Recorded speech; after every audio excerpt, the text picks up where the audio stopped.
Bienvenidos a este tema del seminario Expedición al Centro del Corazón.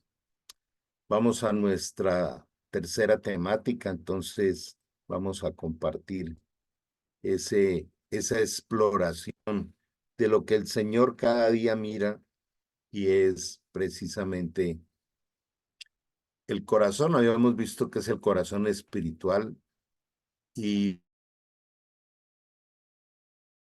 vemos cómo Dios lo que anhela es que el carácter de Cristo sea formado en nosotros. Carácter es sistema de gobierno, cómo gobernamos nuestra vida. Hay algo que se llama la ley de la siembra y la cosecha. Y la palabra de Dios nos dice que sin duda cosecharemos. De manera que vamos a recorrer esta temática más haciendo una internalización de este concepto de que cada pensamiento, cada palabra, cada acción la vamos a cosechar después, el resultado de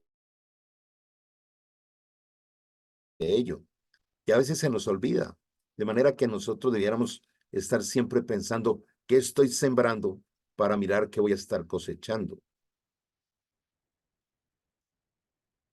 Dice en Gálatas 6:7, no se engañen, de Dios nadie se burla, cada uno cosecha lo que siembra. Todos los días estamos sembrando. De manera que esta es una reflexión bien importante. Pero me llamaba la atención por qué Dios dice no se engañen. Por ejemplo, una persona que se vaya volviendo adicta al juego en un casino y no le pasa nada, entonces, no, eso uno lo hace y no pasa nada. O aquella persona que está eh, caminando por el camino bien peligroso, como lo dicen proverbios, de la lujuria o de la pornografía o de la infidelidad, pero y no pasa nada. No pasa nada porque Dios está esperando que nos arrepintamos, que vamos delante de Él y Él enderece nuestro camino. Él dice, voy delante tuyo enderezando tu camino. Pero como no pasa nada, entonces caminamos engañados hasta el día que viene la cosecha, viene el llanto, viene la depresión, etcétera, etcétera.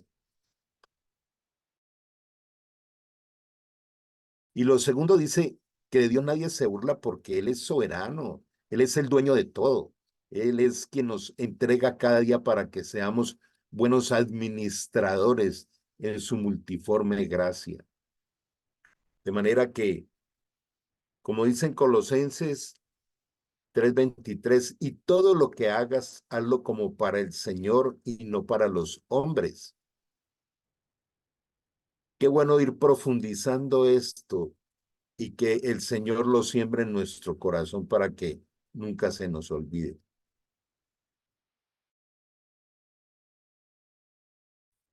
El que es bueno de la bondad que atesora en el corazón produce el bien, pero el que es malo de su maldad produce el mal, porque de lo que abunda en el corazón habla la boca. A mí siempre me confrontaba este pasaje, porque si yo quiero saber qué hay en mi corazón, tengo que mirar cómo pienso y cómo hablo.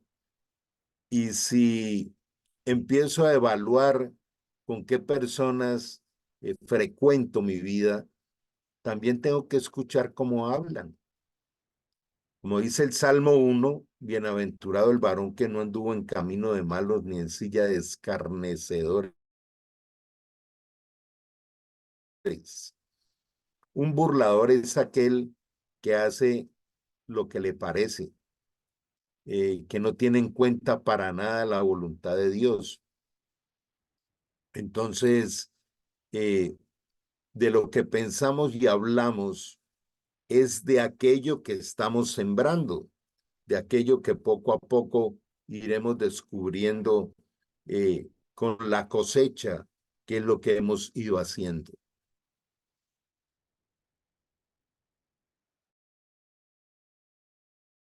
en que Jesús habla de la dureza del corazón, donde Moisés tuvo que tomar una serie de decisiones por la dureza del corazón de muchos de ellos. Pero dice, el diseño original no era así. La dureza del corazón es el gobierno del ego. Ego es esa falsa personalidad, eso que Dios no diseñó en nosotros. Aquello que es manipulado por las emociones humanas o por la altivez y la soberbia, por la autosuficiencia. Esta parte es tan delicada porque vuelvo a motivarles que nos sensibilicemos en que cada día es un regalo para administrarlo adecuadamente. Esto que estoy haciendo agrada al Señor. Esto que estoy haciendo lo haría Jesús. Esto que estoy haciendo agrega valor a otros. Esto que estoy haciendo le sirve a otros de parte de Dios. De manera que un corazón duro es un corazón que desconoce la soberanía de Dios. Y por lo tanto también hay ausencia de la revelación de la voluntad de Dios. Tal vez lo hemos visto en otros momentos, pero creo que es muy importante recordar que Dios nos llama colaboradores.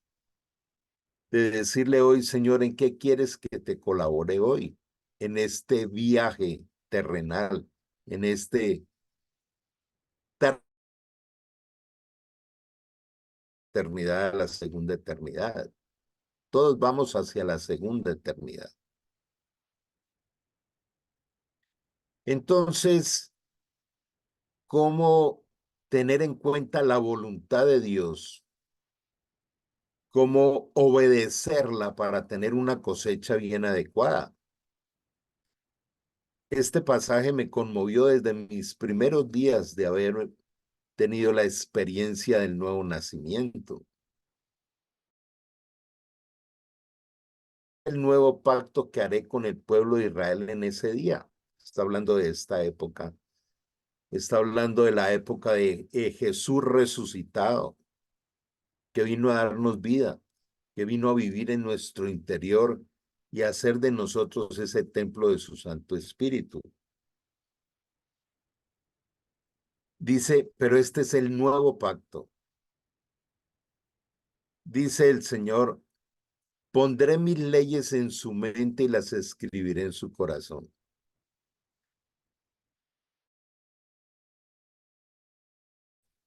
De decirle a Dios que su palabra abundara en mi mente y las escribiera en mi corazón. Porque la palabra revelada, la palabra rema, la palabra que no es simplemente lo escrito o logos, sino la palabra rema, no se aprende por estar repitiendo allí en el intelecto a ver si me lo aprendo de memoria, sino que el Señor promete esto. Dice, pondré mis leyes en su mente y las escribiré en su corazón. Cuando el Señor decide escribir su palabra en nuestro corazón, el Espíritu Santo la saca, la trae a nuestra mente cada vez que lo necesitamos.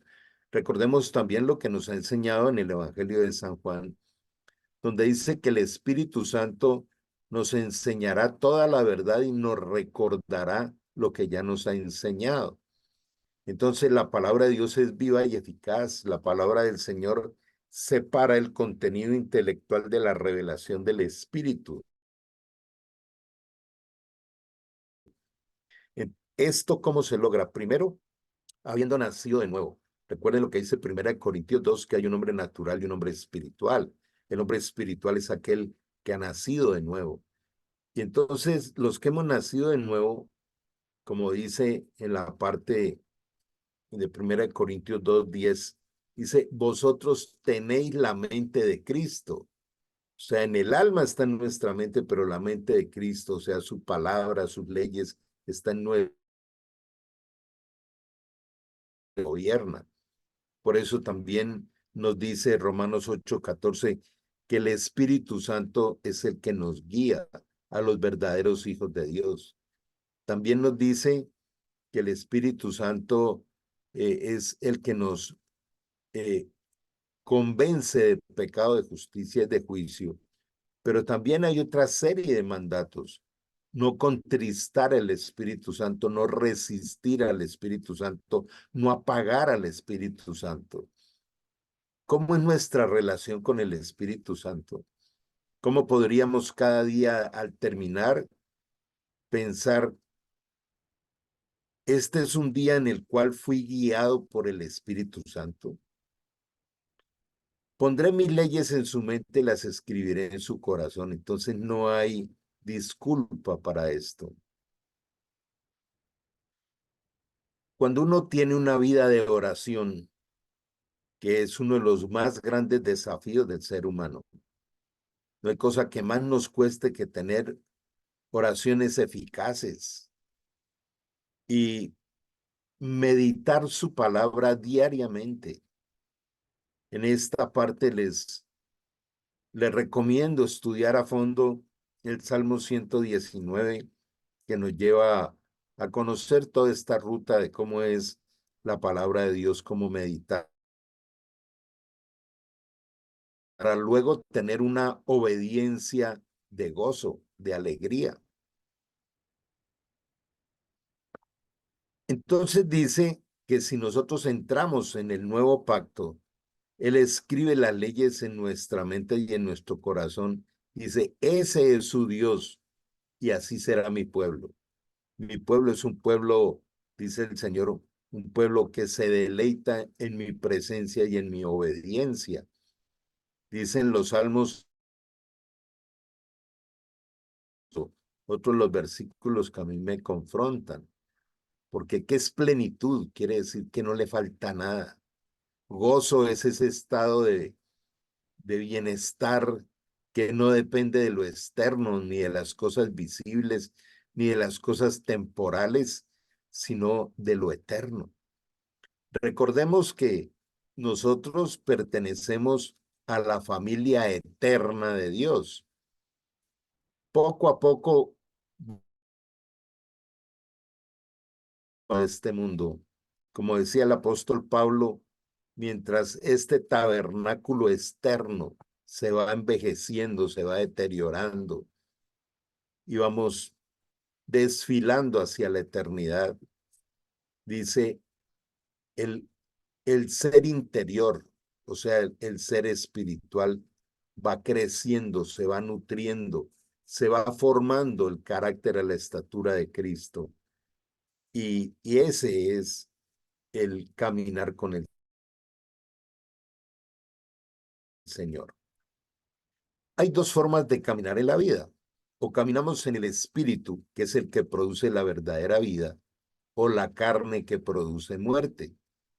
Recordemos también cómo en Romanos 8 dice, los que son del espíritu piensan en las cosas del espíritu, pero los que son de la carne piensan en las cosas de la carne. Y con todo esto que hemos venido hablando en esta mañana, vemos que la vida está llena de indicadores, indicadores de que estoy sembrando que me garantizan la cosechar. Pecado es fracaso. Y cuando dice, todo lo que el hombre sembrare, eso cosechará, implica que cuando pecamos, Dios nos perdona si nos arrepentimos genuinamente, pero la cosecha la pasamos. Todo lo que sembremos lo vamos a cosechar. El espíritu es el que da vida. La carne para nada aprovecha. Qué bueno comenzar cada día y cada semana con este pasaje. El espíritu es el que me da vida. La vida es la paz. La vida es el amor, es la fe, es la templanza, es la bondad, es la mansedumbre, es la benignidad, el fruto del espíritu. Eso es vida. Y nos recuerda también como Jesús dijo, la paz os dejo, mi paz os doy, yo no la doy como el mundo la da.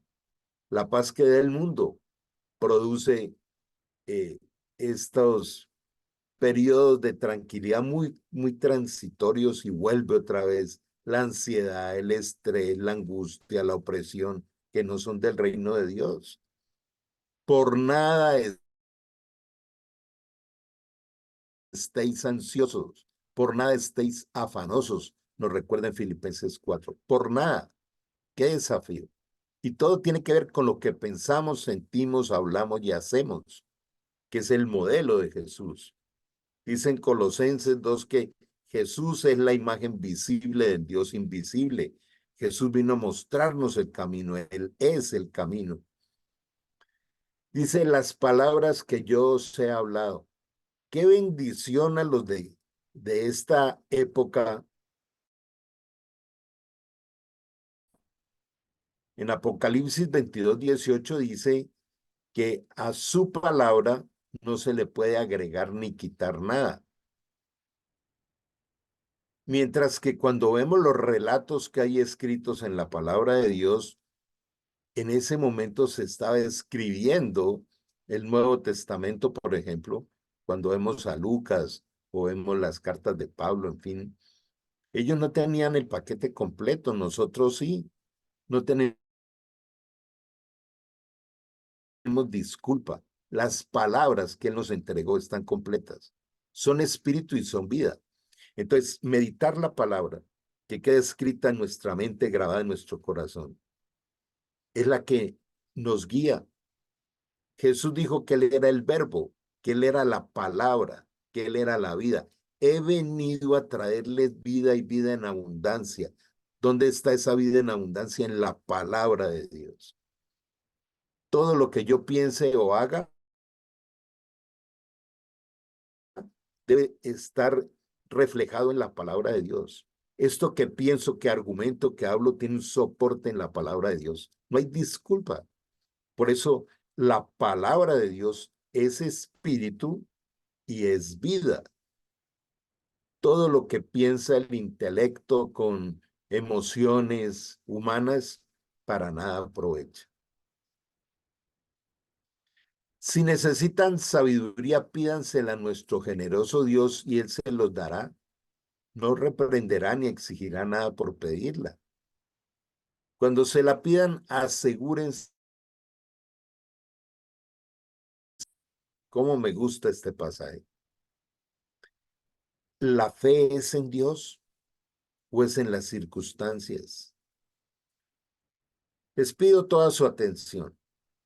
Vamos a imaginarnos cualquiera de estas situaciones cotidianas, o una enfermedad, o una crisis financiera.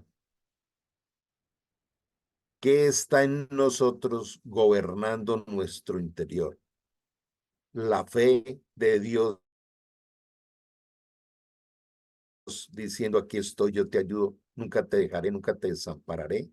O el estar mirando y mirando la circunstancia que cada día, entre más la miremos y la analicemos, más nos va llenando de desaliento y de miedos y de angustias que no vienen de Dios. Asegúrese de que su fe sea solamente en Dios. Tremendo desafío para la parte financiera, por ejemplo. Lo comento con frecuencia, cómo es nuestro rostro cuando hay una abundancia financiera y cómo es nuestro rostro cuando las finanzas no andan muy bien. Nos damos cuenta que cuánto nos ha manipulado el dinero en nuestro corazón. Y agrega, y no duden, porque una persona que duda tiene la lealtad dividida y es tan inestable como una ola del mar que el viento arrastra y empuja de un lado a otro. O sea, Dios quiere dejará ni nos desamparará nunca.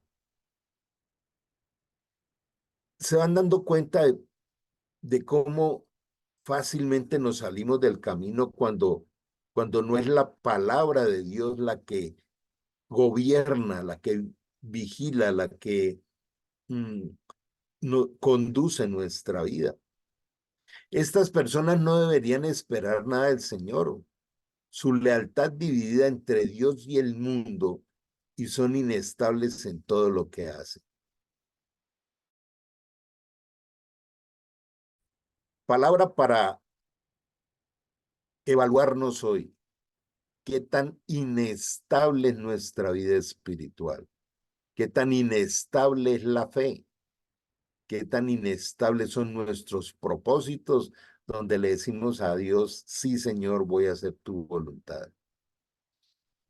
De manera que cuando un corazón está dividido, Dios allí no interviene. Dice, toda casa dividida contra sí misma no prosperará. Muchas veces en procesos de acompañamiento junto a uno de los dos miembros de un matrimonio, ¿cómo están sus finanzas? Y, y es, no, cada uno la maneja por su lado. El uno ni siquiera sabe cuánto gana el otro. Es tu dinero y el mío. También me conmueve cuando a veces dices que yo le presté y no me... División financiera en los hogares no son de bendición, porque el dinero no es del uno y del otro, el dinero es para el hogar. El dueño del dinero es Dios, lo dice bien claro. Yo soy el dueño del oro y de la plata. Dios es el dueño de todo. Y hay unos parámetros financieros de administración en la Biblia. De manera que las casas divididas contra sí mismas no prosperarán. Dios es un Dios que bendice la unidad, no la independencia.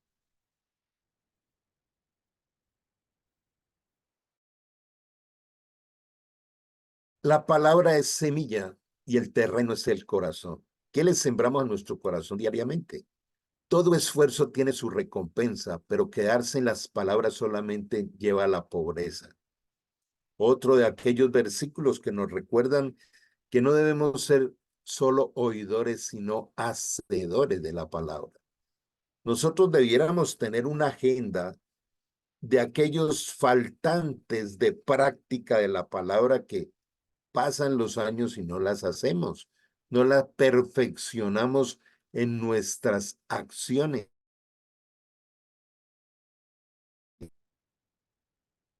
Un día salieron del pueblo y fueron a ver a Jesús. Y mientras tanto, sus discípulos le insistían, Señor, maestro, rabí, come algo. ¿Qué le respondió él? Yo tengo un alimento que ustedes no conocen, respondió. ¿Le habrían traído algo de comer? Comentaban entre sí los discípulos. Mi alimento es hacer la voluntad del que me envió y terminar la obra. ¿Qué es el alimento? La palabra de Dios, el maná de la reserva, que es la palabra de Dios, es el pan de vida, es el alimento del espíritu. Mi palabra es espíritu y es vida, veíamos ahora en Juan 6:63. De manera que mi alimento es hacer la voluntad del que me envió y terminar su obra. En esto se resume todo el sentido del propósito. Todavía tengo algo que dicen, es que no encuentro el propósito de mi vida. ¿Desde dónde lo estamos buscando? El propósito de un hijo de Dios es eterno, no es terrenal.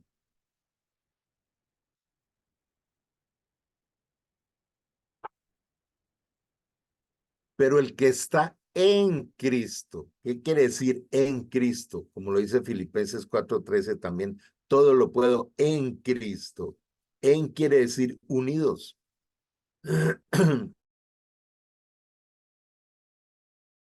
Recordemos cómo 1 Corintios 6:17 dice, porque el que se une al Señor, un solo espíritu es con él, dentro del espíritu de Cristo, el Espíritu Santo. Mi espíritu se volvió uno solo con él, al igual de todo aquel que ha nacido de nuevo. Y esto nos lleva a ser nueva creación en nuestra vida. Recordemos cómo en Isaías 43:18 dice, no traigas a tu mente las cosas del pasado ni a tu memoria las cosas antiguas, porque yo todo lo haré nuevo. Cuando uno empieza el camino de la vida cristiana, todo se vuelve nuevo. Y él va limpiando, va depurando, va sacando lo viejo. La ley de la extracción, eliminar toda la contaminación humana. Romanos 12:2, uno de los versículos más trascendentes de la Biblia, donde dice, no siga pensando como ha aprendido de este mundo, permítale a Dios que lo transforme a través de la renovación de la mente para que pueda comprobar su buena voluntad para con ustedes, que es buena, agradable y perfecta. Hagamos un pequeño alto en este momento. Si somos nueva creación, si ahora somos de la familia de Dios, si ahora lo que nos rige es la guía del Espíritu Santo y su llenura, la llenura del Espíritu es la manera como Él nos va controlando producto que le hemos entregado el control. Entonces, ¿cómo nos tipifica Jesús delante del Padre? Le dice, Padre, no ruego que los quites del mundo, sino que los guardes del mal. Tampoco yo soy del mundo. Santifícalos en tu verdad. Tu palabra es la verdad. En los versículos anteriores dice, a estos que del mundo me has entregado, ya no son del mundo. ¿Qué resuena en tu corazón al escuchar que ya no eres de este mundo? Entonces, aquellos que no somos de este mundo, no nos rige el mundo. No es la moda, no es la cultura, no es el dinero, no es las tradiciones de hombres. Es esa relación personal con Dios que nos permite deleitarnos de Él y ver cómo Él nos asombra, nos maravilla cada día con aquello que nos entrega. Mas vosotros sois linaje escogido, real sacerdocio, nación santa, pueblo adquirido por Dios, pero para que anunciéis las virtudes de aquel que los llamó de las tinieblas a su luz admirable. Versículo casi que encierra toda la Biblia. Dice, mas ustedes ya no son de este mundo. Ustedes ahora son un linaje nuevo. Linaje quiere decir raza, quiere decir familia. Vamos a estar mirando en algunos otros espacios qué significa el ser sellados por el Espíritu Santo, como dice en Efesios capítulo 1. Los hijos de Dios hemos recibido un sello. Mientras Satanás coloca marcas, el Espíritu Santo coloca sellos. Las marcas implican esclavitud. A las bestias las marcan. Sello quiere decir pacto. Sello quiere decir garantía y constancia de que pertenece a. Dice que ese sello son las arras de la promesa. Arras es como anillo de compromiso. Es como este ya está destinado a las bodas del Cordero, al encuentro eterno con Jesús, linaje escogido. Tú y yo hemos sido escogidos por Dios para pertenecer a su familia. Somos familia eterna. Nos identificamos con esto. Cuando dice real sacerdocio, claro, traemos un concepto de sacerdocio desde la religión. Entonces nos cuesta vernos como sacerdotes. Pero es que el sacerdocio es el liderazgo de llevar a otros a Cristo, de conducirlos, de que ellos vayan creciendo también como el Señor nos ha ido llevando a la madurez a nosotros. Primera de Pedro 2:2 dice, desead como niños recién nacidos la leche espiritual no adulterada para que por ella crezcáis para salvación. Y en aquel hecho, que entre otras, preguntémonos si lo estamos cumpliendo, que dice, y haced discípulos.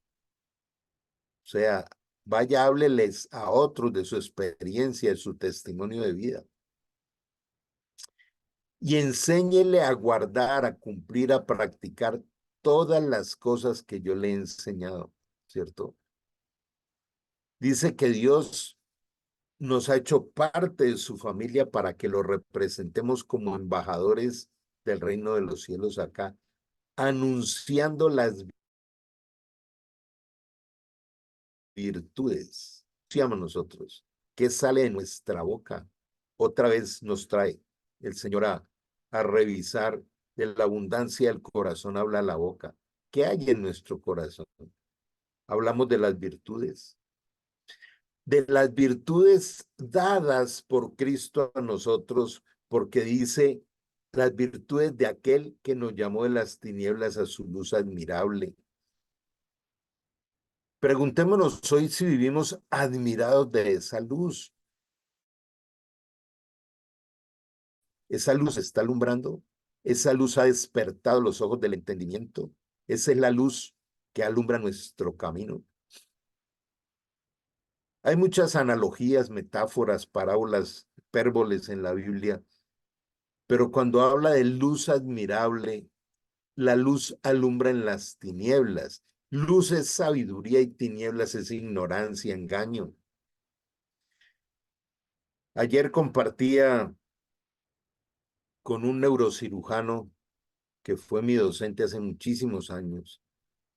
Y es un hombre de ciencia y es un hombre que habla mucho de, de lo que ha descubierto la ciencia, de la física cuántica, de todo esto.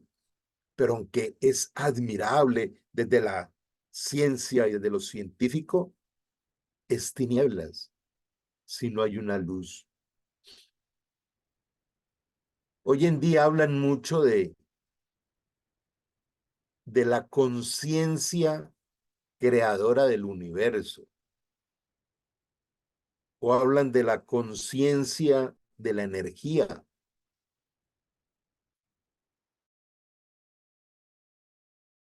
Las cosas materiales no pueden tener conciencia. La única conciencia nos la entrega el Espíritu Santo. La verdadera conciencia es la del Espíritu. Qué bueno hoy reflexionar sobre esto y entender que la vida trae un diseño que no podemos cambiar. Y yo sé que aunque esto me lo han escuchado en otros momentos, es muy importante que lo podamos reflexionar hoy. ¿En qué sentido? Los diseños de Dios son irrepetibles. No hay un día igual a otro. Pero el día de hoy, por ejemplo, trae un diseño que se va volviendo específico para cada persona. Y para poder vivirlo y deleitarnos de él, necesitamos la revelación y la guía del Espíritu Santo, que es por amor, por gracia y por regalo. Por eso es tan importante aprender a orar, aprender a dialogar. Algo que he venido a aprender no hace mucho es hacerle preguntas a Dios y escribirlas y esperar que me responda. La vida cristiana está basada en conocer a Dios. Y esta es la vida eterna, ya no son del mundo, son de la eternidad. No son de un mundo temporal, son de un mundo eterno. Es conocer a Dios. En esta parte final, empecemos a hacernos preguntas que nos centran en el camino nuevamente. Por ejemplo, ¿conocemos a Dios? ¿Hemos aprendido cómo conocerlo?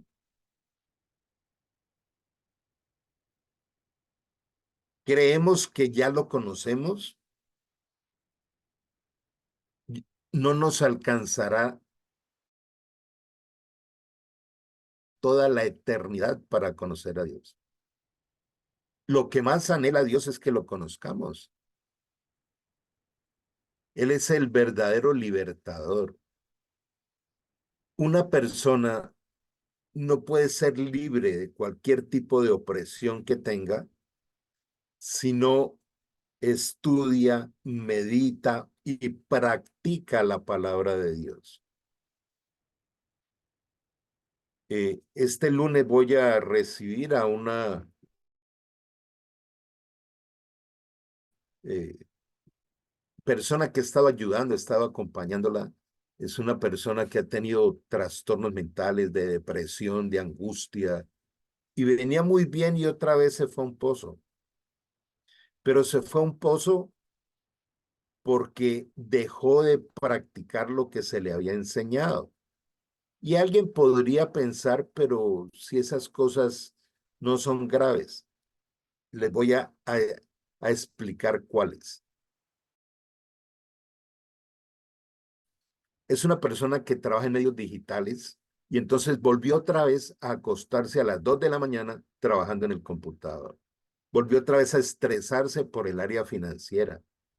Volvió otra vez a tener dificultades de pareja,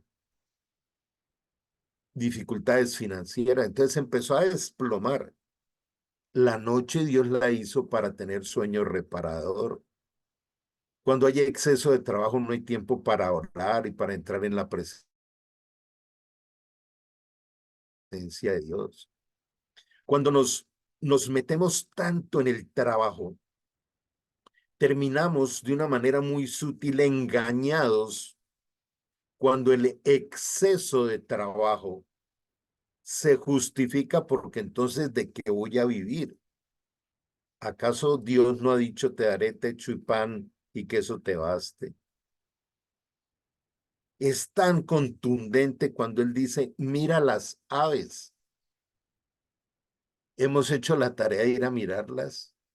Yo le motivo a que profundice esa experiencia que ya conoce.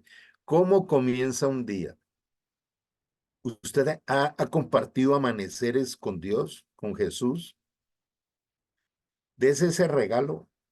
Apártese un día, levántese bien temprano y disfrute un amanecer con el Señor. Hay una coherencia, hay una correspondencia entre el primer rayito de luz y el despertar del canto de las aves. Y cuando ves a un ave cantar, casi que tiemblan cuando cantan, vibran todos de la emoción de cantarle a Dios.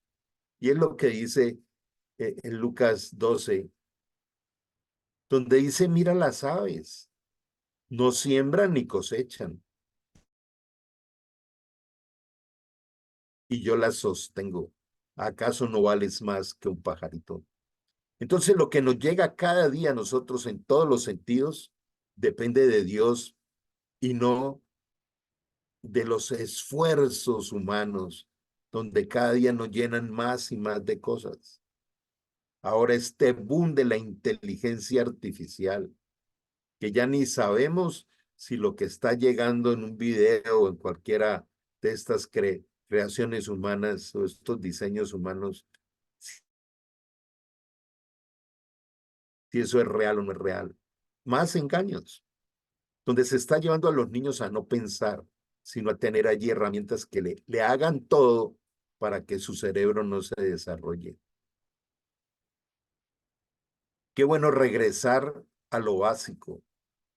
Hay países como Suecia donde ya sacaron toda la tecnología de los colegios, volvieron a los libros, porque hay que protegerle el cerebro a los niños. De manera que despertemos un poco de la rutina sutil en la que nos va metiendo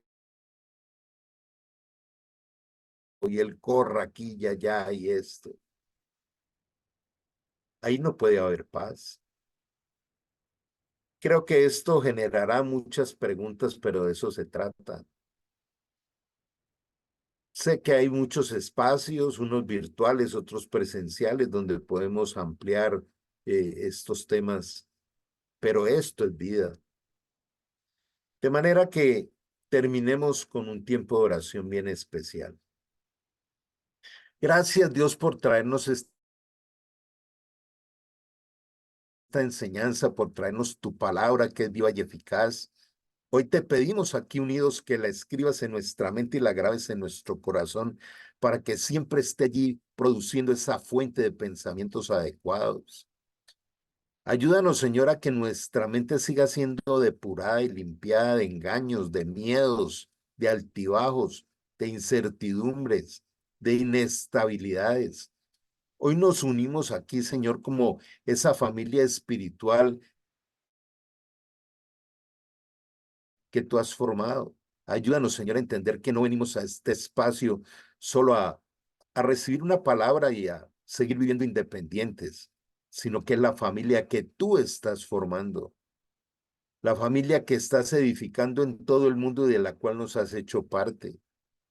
Gracias, Señor, porque dejabas ese mensaje: es necesario que yo me vaya, porque si me voy, decías, en la casa de mi padre hay muchas moradas. Iré para prepararles morada. Gracias porque el día que lleguemos allá a la eternidad, tú nos recibes con esa vivienda eterna, perfecta, donde disfrutaremos de todo lo que promete tu palabra, que viviremos en la eternidad, en el paraíso perfecto, donde nunca más habrá angustia, ni lágrimas, ni muerte, ni injusticia. Gracias, Señor, porque nos muestras el lugar de llegada. Decir, Señor, enséñanos a dejar lo que queda atrás y proseguir hacia la meta del supremo llamamiento. Tu promesa dice en Filipenses 2:13 que tú trabajas en nosotros todos los días para colocar el deseo y el poder de hacer lo que a ti te agrada. Hoy nos unimos aquí, Señor, como tus hijos e hijas, para pedirte que coloques en nosotros esa pasión y ese poder de hacer tu plan perfecto. Renunciamos a todo poder de las tinieblas en el nombre de Jesucristo y te decimos, Señor, si tú no nos liberas, ¿quién lo hará? Tu palabra dice, pero cuando te conviertas al Señor, el velo se caerá, porque donde está el Señor está el Espíritu de Dios, y donde está el Espíritu Santo de Dios, allí hay libertad. Espíritu Santo, ven, consuélanos, ayúdanos, empodéranos, guíanos, exhórtanos.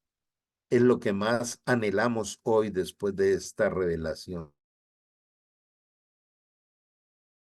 de tu palabra.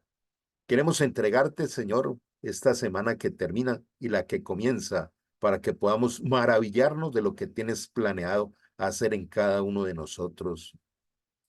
Hoy aquí te entregamos nuestras necesidades personales, familiares y de los lugares laborales o sociales donde vivimos, para que seas tú, Señor, quien te encargues de cada cosa.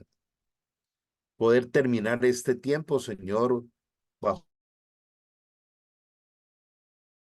tu abrazo, tu llenura, tu amor, tu paz y tu bendición desde hoy y para siempre, en el nombre de Cristo Jesús. Amén y amén. Un abrazo grande a todos, Dios les bendiga, nos seguiremos encontrando en los diferentes espacios. Que estén muy bien. Chao, chao.